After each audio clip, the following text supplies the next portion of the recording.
सरकारी प्राथमिक विद्यालयर वार्षिक उत्सव कुचिंडा उपखंड बनपहाड़घेरा आदिवासी बहुल कुलुंडा सरकारी प्राथमिक विद्यालय पालित हो वार्षिक उत्सव।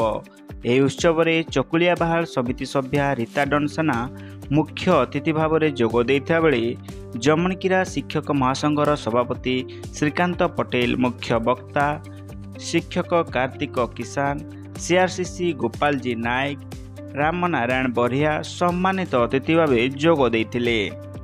पूर्वरु होइतिबा विभिन्न प्रतियोगिता कृतकार्य होइतिबा कृति छात्र छात्री मानकु अतिथि मानक द्वारा पुरस्कृत करा जायतिला। शेषरे कुनि कुनि छात्र छात्री माने नृत्य परिवेशन करी दर्शक मानकर मन मोहितिले। मैं शिक्षक संघ प्रेसिडेंट जमनकीरा ब्लॉक आमर आज आम आसलु कुलुंडा ग्रामर प्राथमिक विद्यालय के जेने कि तांकर वार्षिक उत्सव पालन होता।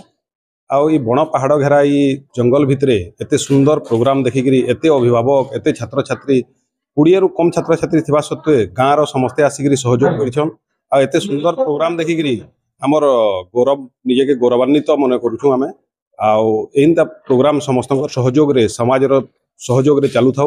ये प्रकार सहयोग चलले आमर विद्यालय भी विद्यालय रूपक मंदिर भी उन्नति हवा तार संगे संगे शिक्षार उन्नति हवा जहार द्वारा देशर उन्नति हो पारबा। Sudipta Kumar Patel CRCC Subanpalli Jamankira block.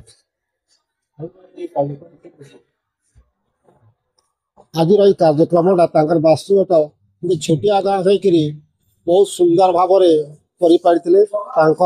SMC ग्रामवासी बहुत सहयोग था। समस्ते खुशी मन ये कार्यक्रम के करते छुआ मैंने बहुत खुशी सहयोग करते। आखर पाखर गाँव भी विद्यालय छात्र छात्री माने शिक्षक माने आसिक सहयोग करते।